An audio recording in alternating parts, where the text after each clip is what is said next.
Bapak, Ibu, dan saudara-saudari yang dikasihi oleh Tuhan Yesus, kita bersukacita mendengarkan kisah kasih setia janji Tuhan sampai akhirnya janji itu digenapkan dan Natal pertama tiba. Kita juga bersyukur mendengar Tuhan melibatkan beberapa tokoh dalam menyongsong Natal pertama itu. Para tokoh yang saleh itu tentu saja juga bersukacita, sekaligus dia rela berkorban yang mereka harus jalankan. Hari ini kita akan belajar beberapa tokoh di mana mereka adalah orang-orang yang berbahagia, orang yang bersukacita karena mereka dipakai oleh Tuhan. Tetapi sekaligus ada pengorbanan yang harus mereka jalankan. Mari kita membaca Alkitab dari Lukas 1 ayat 5 sampai dengan 7. Lukas 1 ayat 5 sampai dengan 7. Kita akan membacanya bersama-sama jikalau kita sudah mendapatkan Lukas 1 ayat 5 sampai dengan 7. Sudah dapat? Mari kita membaca bersama-sama. Pada zaman Herodes, Raja Yudea, adalah seorang imam yang bernama Zakaria dari rombongan Abia. Istrinya juga berasal dari keturunan Harun, namanya Elisabet. Keduanya adalah benar di hadapan Allah dan hidup menurut segala perintah dan ketetapan Tuhan dengan tidak bercacat. Tetapi mereka tidak mempunyai anak sebab Elisabet mandul dan keduanya telah lanjut umur. Mari kita berdoa minta pertolongan Tuhan. Bapa kami yang bertakhta di dalam kerajaan surga, kami bersyukur sudah ada di tempat ini. Kami mau mendengarkan renungan firman Tuhan, berbicaralah kepada kami dan kiranya setiap kami boleh duduk dengan tenang, berkonsentrasi, dan Tuhan yang melembutkan hati kami untuk boleh menerima kebenaran firman Tuhan. Kasihanilah hamba-Mu yang hina ini, biarlah hanya kebenaran firman Tuhan yang boleh keluar dari bibir mulutnya. Terima kasih Tuhan, berkati kami semua, hadirlah di tengah-tengah kami. Di dalam nama Tuhan Yesus kami berdoa. Amin. Bapak Ibu yang dikasih oleh Tuhan Yesus, sebentar lagi kita sudah masuk ke bulan Desember. Tidak terasa waktu berlalu begitu cepat. Sebentar lagi kita masuk bulan Desember, sebentar lagi kita akan mengganti kalender dari 2025 kemudian menjadi 2026. Di dalam GRII, di dalam gerakan Reform Injili yang namanya Natal itu menjadi ajang pengabaran Injil. Makanya tadi kita sudah membaca ada pengumuman KKR Natal yang akan dibawakan oleh Pendeta Jimmy. Juga ada untuk anak-anak sekolah minggu, itu juga KKR Natal.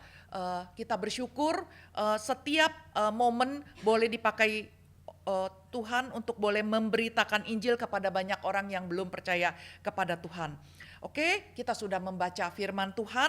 Sebenarnya pada waktu firman Tuhan itu datang kepada Zakaria, sudah 400 tahun masa kegelapan.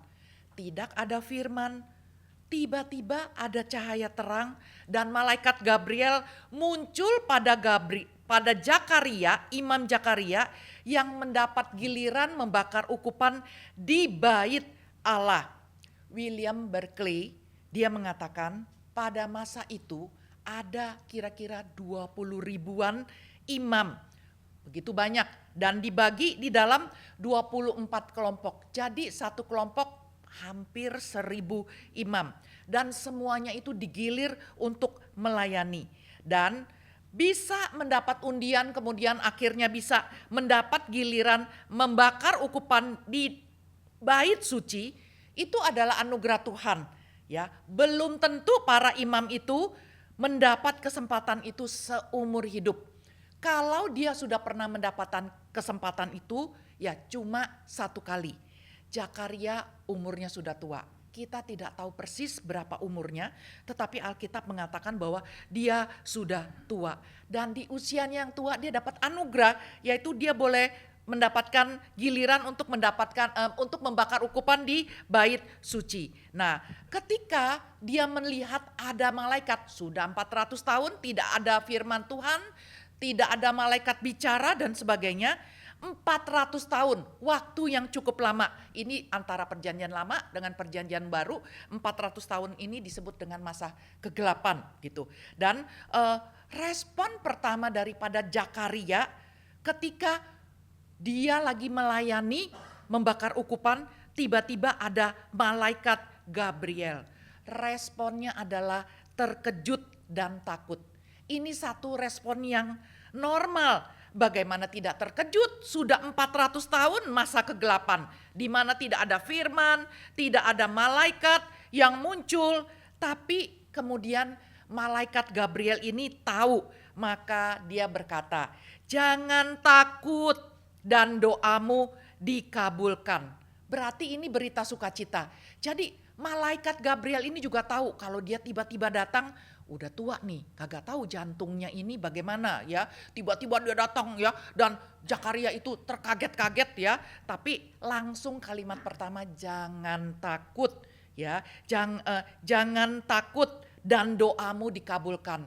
Waktu kalimat jangan takut dan doamu dikabulkan itu adalah berita sukacita. Kenapa? Jangan takut, doamu dikabulkan gitu ya. Doa apa sih? Doa sangat mungkin dia nggak punya anak dan dia ingin punya anak. Dia masih terus berdoa kepada Tuhan. Dan satu doa daripada imam ketika membakar ukupan yaitu berharap kedatangan Mesias. Kita tahu orang Yahudi adalah bangsa pilihan Tuhan. Orang Yahudi agamanya Yudaisme, agamanya juga Yahudi ya, dan mereka terus mengharapkan kedatangan Mesias. Mereka terus berdoa untuk boleh Mesias segera datang ya. Nah, kemudian malaikat menjelaskan kepada Zakaria, dan Zakaria akhirnya tahu Mesias akan datang, doa dia terkabul dong, dan anaknya yang akan lahir ini akan menjadi pembuka jalan untuk kedatangan Mesias. Betapa dia bersuka cita karena dia akan mendapatkan anak, bahkan anaknya dipakai untuk membuka jalan bagi kedatangan Sang Mesias. Ini satu berita sukacita, ini satu anugerah besar akan mendapat anak dan anaknya menjadi pembuka jalan bagi datangnya Mesias. Tapi bagaimana respon daripada Zakaria ini? Dia bertanya, bagaimana aku tahu kalau hal ini terjadi? Ya, bagaimana saya tahu kalau hal ini terjadi? Bahwa saya akan punya anak, masalahnya saya udah tua, istri saya juga sudah tua, bahkan sudah menopause. Bagaimana mungkin saya dan istri saya yang sudah tua bisa punya anak? Nah, sekarang kita lihat, Zakaria adalah imam yang sudah tua, imam lansia, bersama Elizabeth istrinya. Alkitab bilang mereka benar di hadapan Allah dan hidup menurut segala perintah dan ketetapan Tuhan dengan tidak bercacat.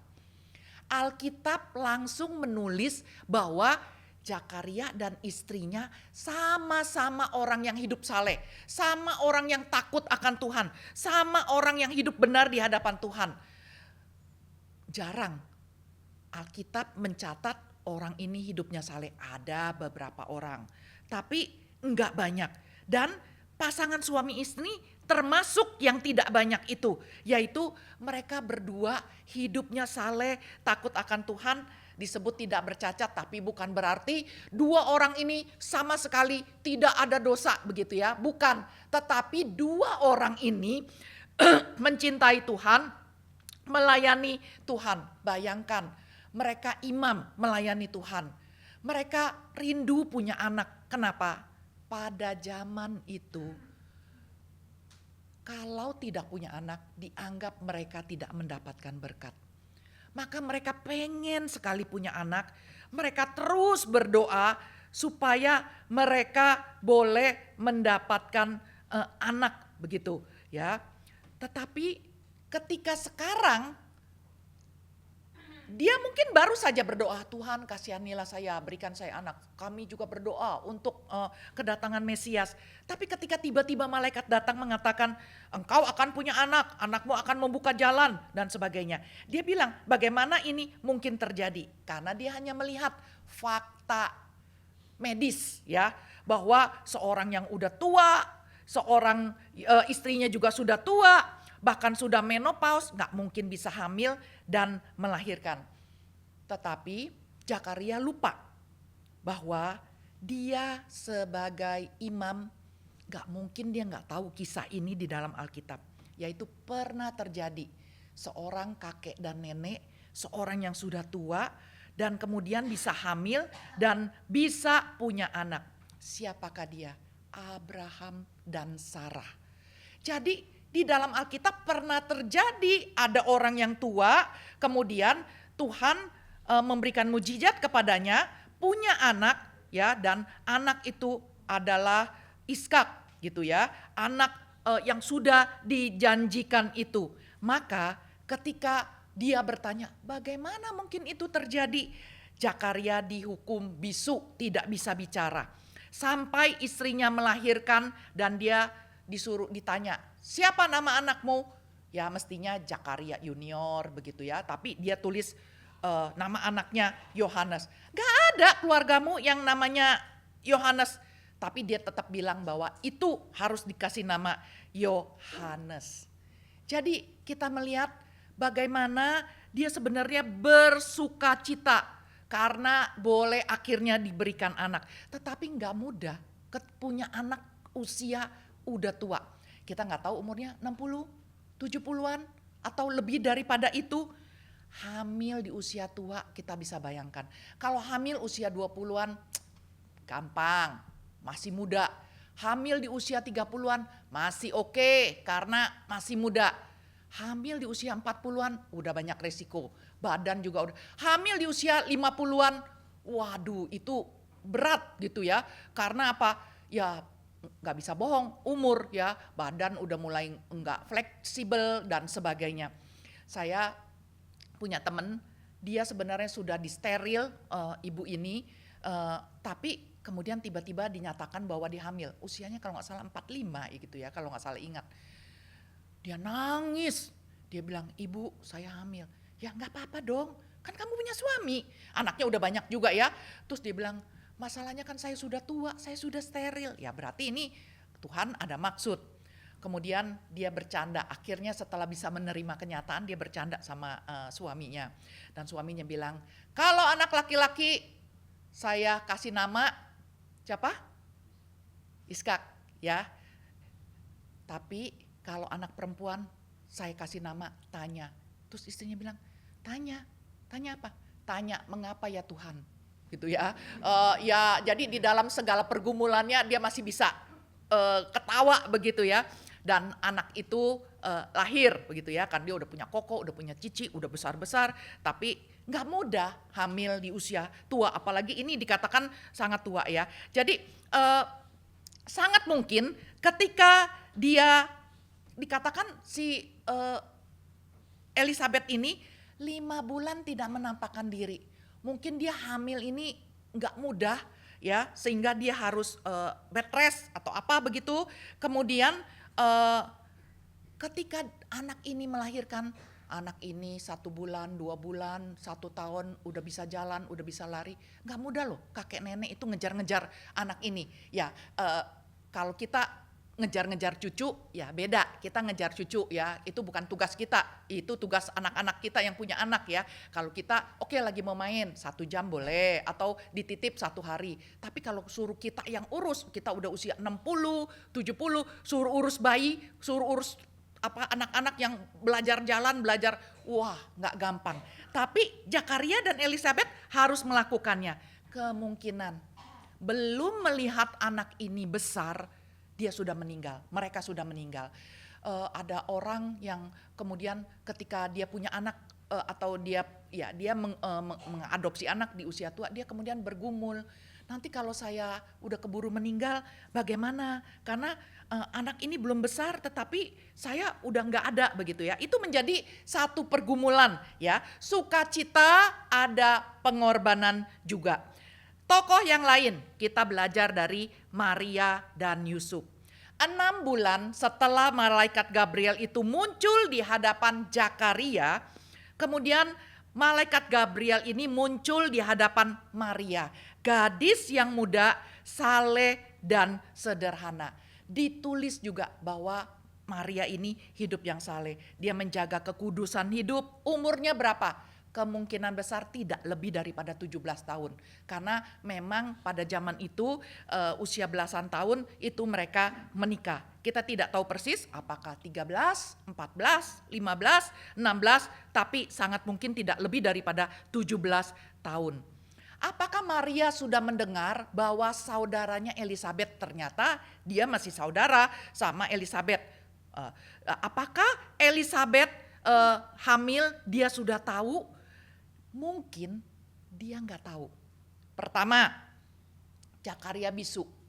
Ya, jadi Zakaria hanya bicara mungkin sama istrinya pakai gerakan isyarat, tapi semua tahu bahwa ada sesuatu terjadi karena dia tiba-tiba bisu. Kemudian Elizabeth 5 bulan tidak menampakkan diri. Mungkin bed rest di dalam rumah karena dia sudah tua dan hamil gitu ya. Jadi mungkin si Elizabeth ini tidak bersosialisasi.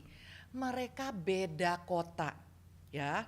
Dan pada waktu itu kalau ada kurir baru bisa membawa berita. Tidak seperti zaman now. Zaman now ini kalau pasangan yang sudah menikah kemudian tiba-tiba tes pack hamil langsung masuk Insta story. Kasih tahu orang-orang bahwa dia sudah hamil gitu ya. Masuk di dalam Instagram atau masuk dalam TikTok. Saya pernah lihat ada YouTube singkat, ada seorang selebgram, kemudian waktu dia hamil, dia bikin video, yaitu pertama kasih lihat suaminya. Wah, suaminya senang. Kasih lihat aja test pack, dia nggak usah ngomong apa-apa. Kemudian pergi ke rumah mamanya, kasih lihat mamanya. Mamanya senang karena pengen dapat cucu, mamanya nangis gitu ya. Datang ke rumah mertuanya, kasih lihat mertuanya. Mertuanya senang, kasih ke adiknya, saudaranya. Wah, adiknya senang. Kasih lihat ke teman-temannya. Teman-temannya juga senang karena hamil ya. Karena mereka tahu temannya ini hamil. Tapi pada waktu itu nggak ada Instagram, nggak ada ya TikTok dan sebagainya. Mungkin Maria tidak tahu. Dan seperti juga malaikat Gabriel berkata kepada Zakaria, dia juga bicara sama Maria. Salam hai engkau yang dikaruniai, Tuhan menyertai engkau. Pertama kali kalimatnya adalah salam hai engkau yang dikaruniai. Jadi Maria tahu dia mendapatkan anugerah, dia mendapatkan karunia dan Tuhan menyertai dia. Ini berita sukacita ya. Seperti biasa, gadis yang masih muda ini kemudian terkejut ya. Dan kemudian malaikat ini berkata, "Jangan takut hai Maria, sebab engkau beroleh kasih karunia di hadapan Allah." Maka malaikat menenangkan Maria, mengatakan jangan takut. Dan 2 kali menegaskan bahwa Maria mendapatkan kasih karunia. Artinya bukan berita buruk, tetapi dapat berita sukacita. Ya. Dan kemudian Gabriel mengatakan, sesungguhnya engkau akan mengandung dan akan melahirkan seorang anak laki-laki, dan hendaklah engkau menamai dia Yesus. Ia akan menjadi besar dan akan disebut anak Allah yang maha tinggi. Dan Tuhan Allah akan mengaruniakan kepadanya tahta Daud, bapa leluhurnya, dan ia akan menjadi raja atas keturunan Yakub sampai selama-lamanya, dan kerajaannya tidak akan berkesudahan. Maria ketika mendengar kalimat ini, dia langsung ngeh, dia langsung sadar bahwa dia terpilih menjadi ibu Mesias. Wanita-wanita Israel, wanita-wanita Yahudi, mereka selalu berharap kalau mereka hamil itu adalah Mesias yang akan datang. Mereka nggak berani menggugurkan, mereka berharap mereka terpilih menjadi ibu Mesias. Maria, orang yang sederhana, miskin, tetapi tiba-tiba dia mendapatkan kabar bahwa dia akan menjadi ibunya Mesias. Dan Maria ini orang yang polos, jujur, spontan, dan dia bertanya, bagaimana hal ini mungkin terjadi? Karena aku belum bersuami. Dia bertanya itu bukan mau ngecek atau apa, tapi benar-benar dia polos, dia tulus. Bagaimana mungkin terjadi? Kan saya belum bersuami. Kenapa saya udah bisa hamil? Langsung dibilang anaknya laki-laki lagi, begitu ya. Kemudian apa ya respon daripada malaikat? Malaikat kemudian menjawab. Kalau Zakaria tanya, bagaimana ini mungkin terjadi? Malaikat hukum dia, kemudian bisu. Tapi malaikat mau menjawab Maria. Roh Kudus akan turun atasmu dan kuasa Allah yang Maha Tinggi akan menaungi engkau. Sebab itu anak yang kau lahirkan itu disebut kudus anak Allah. Dan sesungguhnya Elisabet sanakmu ini, ia pun sedang mengandung seorang anak laki-laki pada hari tuanya. Dan inilah bulan yang ke-6 bagi dia yang disebut mandul itu. Jadi malaikat itu menjawab bahwa Maria, kamu akan mengandung oleh Roh Kudus.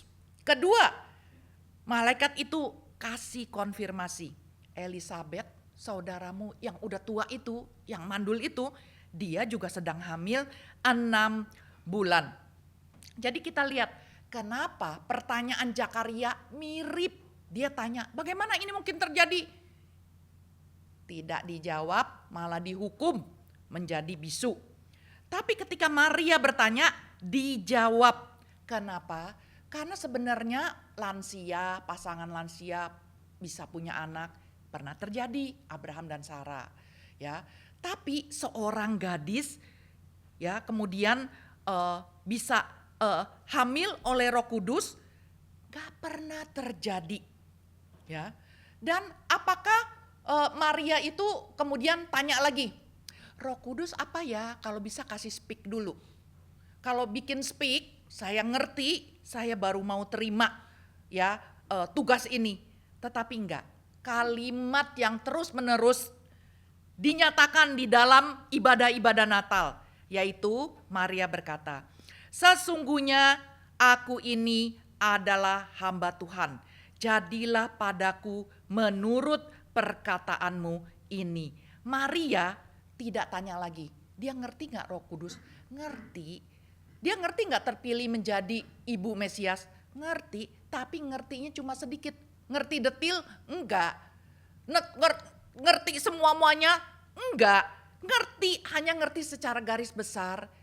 Ya, dia akan hamil oleh Roh Kudus dan dia terpilih menjadi ibu Mesias. Itu saja. Tetapi yang detil-detil dia nggak tahu. Dia dengan humble mengatakan, sesungguhnya aku ini adalah hamba Tuhan, jadilah padaku menurut perkataan ini. Artinya hatinya bagian mau taat. Saya mau taat. Kalau kita kan sering pelayanan, kamu ya bagian humas. Jelasin dulu humas apa. Nggak salah, kita harus jelasin humas kerjanya apa. Oh kalau begitu bagaimana? Jelasin lagi. Kalau kita ketemu begini gimana, ini bagaimana? Oh terus ini bagaimana? Kalau misalnya ini gimana? Marah nggak? Ini apa-apa? Wah nanya detil-detil terus ujung-ujungnya kayaknya nggak bisa deh saya pelayanan kayak gini gitu ya. Kita untung rugi ya, kita untung rugi. Apa pelayanan ini? Nggak mau. Pelayanan apa? Nggak mau. Saya maunya pelayanan yang senang-senang dan pokoknya happy, enak dan sebagainya. Tapi Maria enggak. Maria pada waktu Maria menerima itu semua ya, dia kemudian dia tahu mungkin dia akan dicemooh, dia akan difitnah, kemudian dia ujungnya dia akan dilempar batu, dirajam karena dia hamil sebelum menikah. Dia mungkin bisa menjelaskan kepada orang, saya hamil Roh Kudus. Orang gak akan percaya. Tapi dia, saya mau taat sama Tuhan. Karena malaikat sendiri bilang ini berita sukacita. Saya mendapatkan anugerah gitu ya. Jadi dia mau taat. Dan dia satu-satunya wanita di dunia ini sepanjang masa yang rahimnya dipinjam oleh Tuhan. Hanya Maria, gak ada orang lain lagi. Hanya satu kali terjadi. Dan nanti si Elizabeth juga bilang, engkau adalah wanita yang berbahagia. Kenapa? Karena dipilih menjadi ibu Yesus. Karena rahimnya boleh dipakai untuk mengandung dari Roh Kudus. Dia orang yang berbahagia, tetapi dia mengalami banyak pergumulan, ya. Dia mengalami banyak pergumulan. Pertama, kalau orang-orang tidak setuju, kalau Yusuf nggak mau menikahi dia, kalau orang-orang kemudian melempar batu, bagaimana? Dia serahkan kepada Tuhan. Nanti kita akan melihat bagaimana Yusuf itu orang yang losit, kalau pakai bahasa kek ya, artinya orang yang nggak macam-macam. Dia mestinya kalau tahu pacarnya ini, tunangannya ini kemudian hamil, dia akan lapor kepada orang-orang, dia berselingkuh, ya, dia hamil, saya tidak melakukannya. Wah, orang akan melemparkan si Maria itu dengan batu, dirajam sampai mati. Tapi si Yusuf ini losit, aduh nggak mau deh, saya memang hidup kudus, saya tidak melakukannya. Kalau sampai dia hamil, udahlah, cerai diam-diam aja, jangan kasih tahu orang supaya dia jangan dirajam, supaya dia jangan dilemparin batu. Tapi kemudian malaikat datang kepada dia di dalam mimpi dan mengatakan, ambillah dia menjadi istrimu, ya, karena anak yang dikandung itu anak daripada dikandung oleh pada Roh Kudus, ya. Dan akhirnya ya mereka tidak bersetubuh sampai anak itu lahir. Kita lihat bagaimana Yusuf berkorban, rela menikah dengan Maria yang hamil dari Roh Kudus. Dan bagaimana Maria, oke, saya mau taat sama Tuhan, tapi Tuhan itu baik, kasih konfirmasi. Oh, saudaramu itu ya Elizabeth sedang hamil, dan hamil bulan ke-6, ya. Tapi kemudian ketika dia mau melahirkan, bukan kebetulan ada sensus dan dia harus pergi ke Bethlehem dan gak ada tempat, dan akhirnya dia harus melahirkan di kandang hina. Sebagai seorang gadis muda, dia mungkin berpikir, katanya saya ibu Mesias, masa sih lahir di kandang hina? Tapi kita gak dengar loh di dalam Alkitab, Maria kecewa karena kenapa saya melahirkan di kandang hina? Tidak, ya. Maria menyimpan semua itu di dalam hatinya. Dan kemudian Tuhan memberikan konfirmasi kepada Maria yang lagi bingung. Kok akhirnya menikah di kandang yang hina ini? Kan ibu Mesias, kan yang lahir ini Mesias. Kemudian datanglah gembala-gembala. Mereka gembala cerita, tadi ada malaikat datang, kasih tahu malaikatnya nih, menghibur lagi Maria dan Yusuf, ya. Nanti orang Majus datang bawa persembahan dan mereka dikuatkan lagi bahwa benar-benar apa yang dikatakan oleh malaikat itu terjadi, ya. Tapi Maria ini seperti yang dikatakan oleh Simeon, hatinya itu seperti ditusuk oleh pisau gitu ya. Dan ketika perjamuan nikah di Kana, si Maria itu sih bukan kepo ya.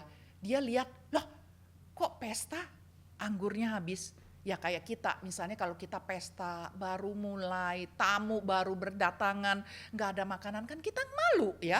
Kan kita merasa kok kita ngundang gak ada makanan yang cukup ya. Jadi Maria berpikir, loh ini anggur udah habis. Padahal ini, maka Maria bicaranya begini sama Tuhan Yesus. Yesus, anggurnya habis tuh ya. Artinya dia gak bilang, Yesus, anakku anggur habis, lakukanlah mujizat. Tidak, dia cuma bilang anggurnya habis. Langsung Yesus bicara, hai perempuan, waktuku belum tiba. Kalau orang gak ngerti, kurang ajar nih ya sama orang tua ya, sama mama yang sudah mengandung, melahirkan, membesarkan. Bukan, tapi Tuhan Yesus mulai kasih tahu Maria, relasi engkau dan aku sudah mulai berubah ya. Kamu jangan berpikir bahwa aku terus anakmu, karena relasi sudah mulai berubah. Nanti ya ujungnya yaitu ketika Ketika Tuhan Yesus di atas kayu salib, Maria pedih sekali. Kalau seorang ibu melihat anaknya meninggal itu susah sekali. Kalau pepatah Chinese mengatakan rambut putih mengantar rambut hitam. Anaknya masih muda. Dia udah tua belum meninggal, tapi anaknya sudah meninggal. Itu sulit sekali. Sekarang Maria tahu anak ini sebelum dia dikandung dari Roh Kudus, malaikat sudah datang, malaikat sudah kasih tahu. Dan Tuhan Yesus tidak pernah berdosa di dalam perkataan, perbuatan, dan pikiran. Jadi Maria tahu siapa Yesus. Dan sekarang dia dimatikan di atas kayu salib dengan tidak terhormat. Dengan begitu kejam. Orang Romawi tidak boleh dihukum di atas kayu salib. Dan Yesus dihukum di atas kayu salib. Dia tidak melakukan kejahatan, merampok, kudeta, apalagi dosa-dosa yang lain ya. Dosa kecil pun dia tidak lakukan karena dia tidak berdosa. Bagaimana dia harus mati di atas kayu salib? Nanti kita akan mendengar bahwa di tengah-tengah kayu salib itu Tuhan Yesus bilang, "Ibu, ini anakmu." Anak, dia bicara sama Rasul Yohanes, "Ini ibumu." Jadi dia di tengah penderitaan dia tahu Tuhan Yesus masih memperhatikan mamanya ya. Nanti dia ikut bersama-sama dengan orang-orang di loteng di kamar atas beribadah menunggu waktunya Pentakosta dan kemudian Tuhan Yesus bangkit dengan tubuh kebangkitan datang dan sebagainya. Dia tahu relasi dia dengan Tuhan Yesus sudah berubah. Ya mungkin kalau konteks di dalam kehidupan kita, ya kita nggak bisa ngikutin, maksudnya membayangkan Maria karena cuma satu-satunya, nggak ada yang lain di seluruh dunia sepanjang masa. Tapi kita bisa bayangkan ketika anak kita menikah, ya dia itu sudah menikah, sudah punya keluarga baru. Itu relasi kita dengan anak masih ayah, ibu dan anak, tetapi sudah beda. Dia sudah punya keluarga, kita nggak bisa ikut campur lagi, ngatur soal apa. Ada loh yang ibu saking sayang sama anak laki-lakinya. Saya pernah dengar cerita ini. Ibu, saya tahu suami saya suka makan empek-empek bu. Saya bikin bu. Masa mertua saya, mama mertua bilang, apa ini empek-empeknya kayak begini? Maklum kan, baru menikah, baru bikin empek-empek gitu. Nggak kayak gini. Terus dia bikin, ini kalau anak saya, suami kamu itu sukanya empek-empek kayak begini, begini. Dia menangis ya, dia bilang, wah jadi sudah ada istri, anakmu sudah ada istri, kamu nggak boleh ikut campur lagi untuk ngatur ini, sampai bikin empek-empek pun diatur ya. Nggak bisa begini, apa masa kayak begini, anakku nggak suka makan kayak begini. Dia menangis, dia bilang, wah saya bikin apa, dicela, dikata-katain ya, karena yang tahu selera suamimu itu saya, karena saya adalah mamanya begitu. Udah nggak bisa lagi, karena apa? Beda, relasi sudah beda. Bayangkan Maria itu bukan orang yang gampang tersinggung, baper, bawa perasaan. Aduh saya tersinggung, anakku Yesus kurang ajar itu ya, dia marah-marah. Enggak, dia menyimpan ini di dalam hati. Waktu dia bilang, hei perempuan, waktuku belum tiba. Dia menyimpan di dalam hati dan dia bilang sama pegawai, kalau disuruh apa, lakukan. Kemudian Yesus bilang, ayo siapkan tempat itu, penampungan itu ya. Kemudian ciduk, ternyata jadi wine gitu ya. Nah sekarang kita lihat sukacita, yes, tetapi juga ada pengorbanan. Bahkan berpuluh-puluh tahun kemudian, Yohanes 8 ayat 41, implisit, tidak secara langsung, menuduh Tuhan Yesus anak hasil zina. Karena Maria mengandung sebelum menikah, ya, tapi dia mengandung daripada Roh Kudus. Karena mereka ngomong, mereka nyindir, kami tidak dilahirkan dari zina, Bapa kami satu, yaitu Allah.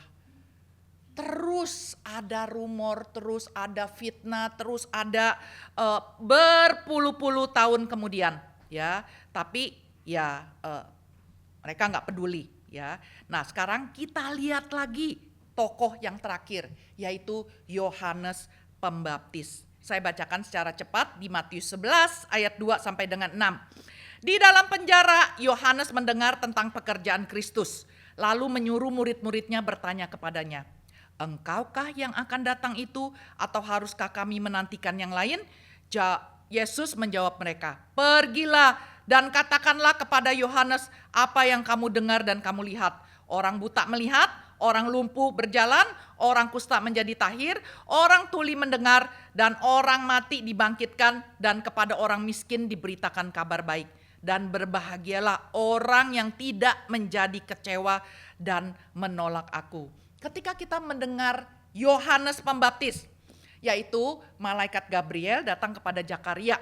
Jadi ini adalah anak Zakaria dan Elisabet di usia senjanya. Kemudian Yohanes Pembaptis makan belalang dan madu, berpakaian bulu onta. Pak Tong mengatakan kalau mau makan belalang itu nggak gampang, harus loncat-loncat. Ya, jadi Yohanes Pembaptis itu benar-benar melatih tubuhnya kuat untuk melayani Tuhan. Kalau saya sih berpikir, belalang sumber protein, madu sumber energi gitu ya. Jadi dia mendapatkan energi dan protein ya dari belalang dan madu, dan dia berpakaian bulu unta seperti Nabi Elia, dan dia menyerukan pertobatan, membuka jalan untuk Tuhan Yesus datang. Dan Tuhan Yesus dibaptis oleh Yohanes Pembaptis, dan Yohanes Pembaptis meringkaskan satu kalimat mengenai Tuhan Yesus. Menurut Pak Tong, Yohanes Pembaptis adalah peringkas yang hebat, pereduksi yang hebat. Apa yang dia katakan? Dia mengatakan, "Lihatlah anak domba Allah yang menghapus dunia." Jadi dia meringkas dengan satu kalimat siapakah Yesus Kristus, yaitu anak domba Allah yang menghapus dosa dunia. Nah, siapa Yohanes Pembaptis? Dia berani menegur Raja Herodes Antipas. Raja Herodes Antipas suka dengar khotbahnya dia, tapi gak mau mengambil keputusan percaya. Kemudian dia akhirnya ketika menegur, karena Herodes Antipas mengambil istri saudaranya, dia dipenjara. Dan akhirnya dia dipenggal kepalanya. Nah, kemudian Yohanes Pembaptis kan dimasukkan ke dalam penjara ya. Kemudian di dalam penjara dia mendengar pekerjaan Tuhan Yesus. Jadi dia lewat murid-muridnya dia bertanya ya, "Tolong tanyakan kepada Yesus, engkaukah yang akan datang itu, atau haruskah kami menantikan yang lain?" Pada saat itu Yohanes Pembaptis itu seperti ragu, bingung, apakah Yesus itu sungguh-sungguh adalah Mesias atau kita harus nunggu yang lain ya.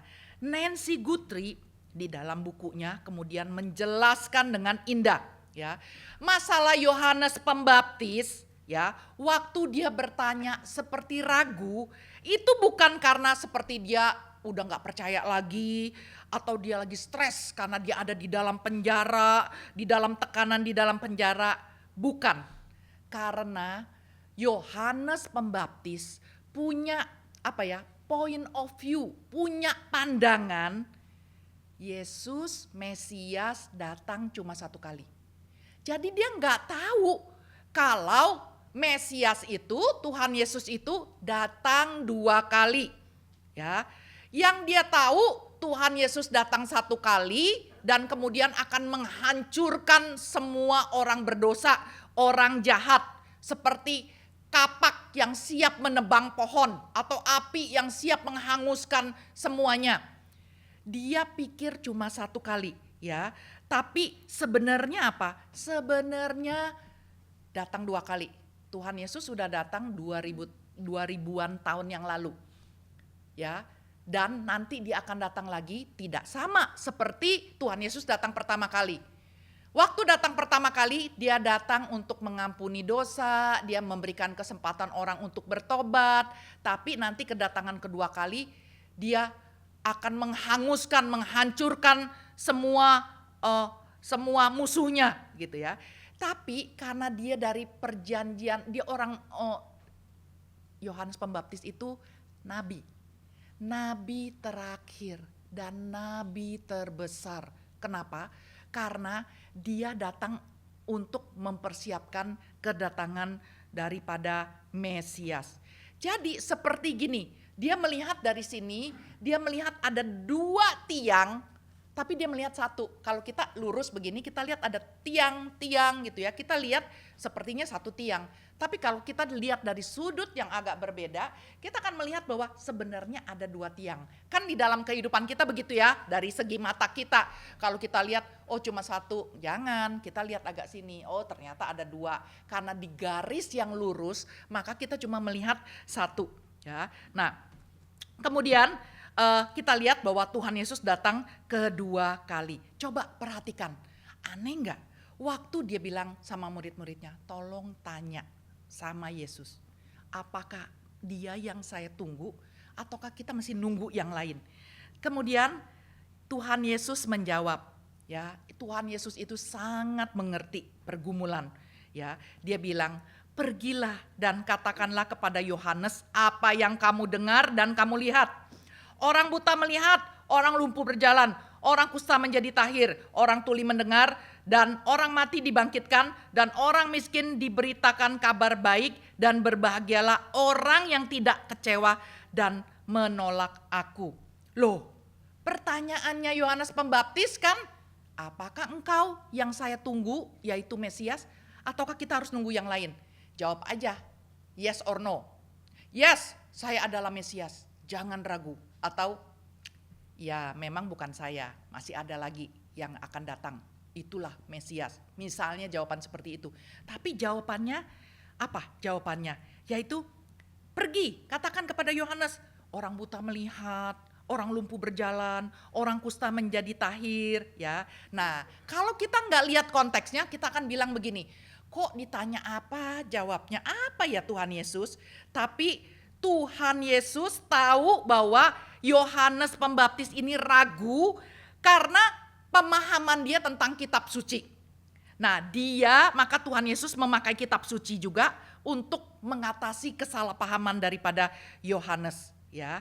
Nah, misalnya karena Yohanes Pembaptis akrab dengan Yesaya 35 ayat 4.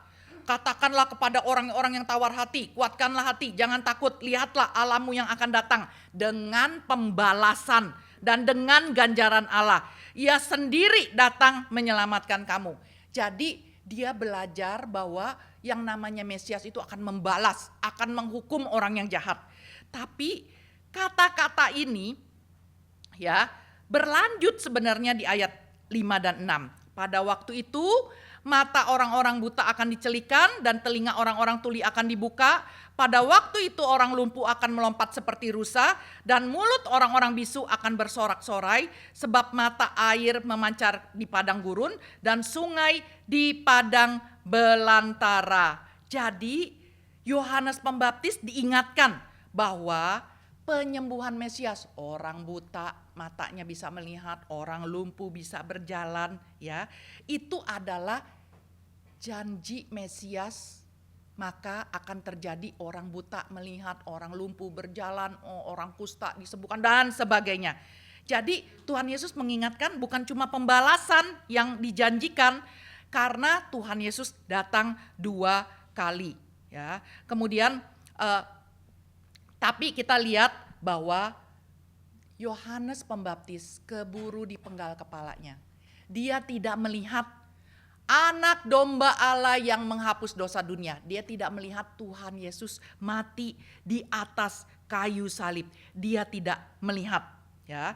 Dan kemudian